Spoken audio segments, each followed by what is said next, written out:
As we journey along this rice paper road, we recognise that the tribulation is an uncomfortable teaching of the Bible.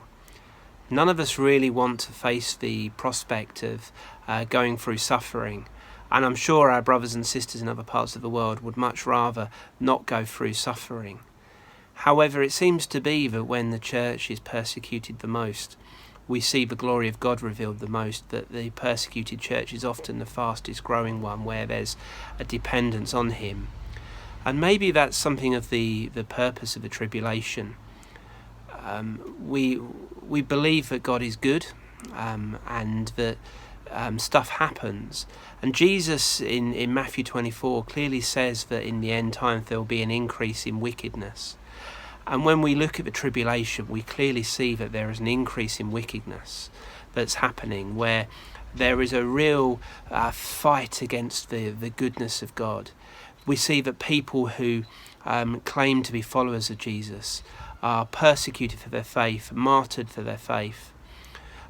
It probably asks us to ask the question, what's all that about? But as we go through the tribulation and we read through Revelation 6 to 19, repeatedly, time and time again, we come back to God's heart beating that none should perish and all should be saved. And even in the middle of this battle for all eternity, we see God's heart beating that people would come to a saving knowledge of Him. The first question I suppose I would encourage us to ask is the tribulation the wrath of God, or is it the work of the enemy, of the Antichrist? We are currently going through a pandemic, and there's been a lot of debate about it and whether actually what's behind it is evil, or whether God is actually using it as a time to discipline and to shape people. Whatever your theology on that, we see in the Old Testament that God allowed the armies of Assyria and Babylon to be His instruments to achieve His purposes, even though there was a lot of evil that went through those. And so while God is entirely good, He can allow and use circumstances, what the enemy intended for harm, God turns to good. If the tribulation is the wrath of God, part of the argument that some people would have is that believers don't experience the wrath of God because they've been freed, saved, redeemed. And so I think it's more healthy for us to think of the tribulation as being about a time of suffering. And when you read Matthew 24 again, and you read it in light of Jesus teaching His disciples of what to expect, teaching His followers, and you read verses like verse 12, because of the increase of wickedness, the love of most will grow cold, but the one who stands firm to the end will be saved. There is a sense of God recognizing that His loved ones, His people, are going through a time of suffering. The question that many people ask is that the whole church, or is it a remnant? Is it a new Israel that's being formed, where Israel is symbolic of the people of God going through the tribulation?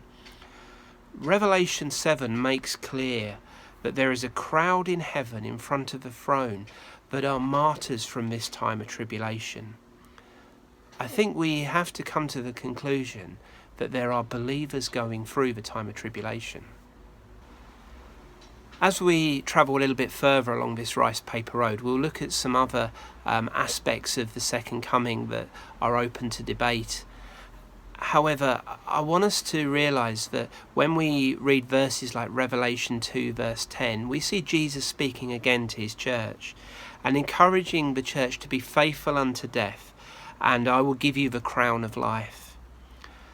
When I look at the tribulation, I don't see two second comings of Jesus. I don't see Jesus coming at the beginning of a tribulation and at the end of a tribulation.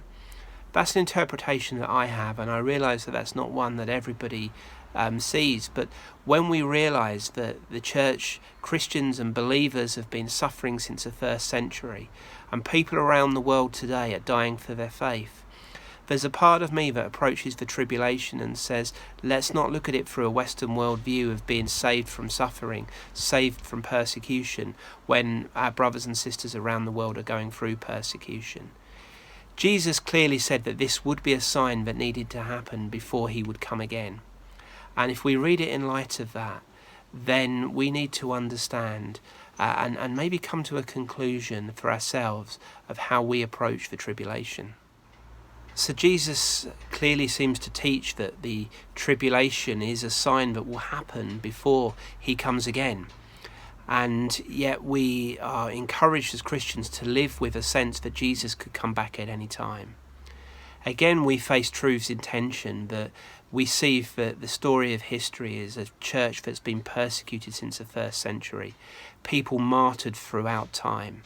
And it will only be when we get to the end of time, when we get to paradise, when we get to heaven, that we actually fully understand and we can see the truth. Until then, it's like we're looking through a dark glass, we're looking through a glass dimly, and we can surmise and we can suggest and we can hypothesize.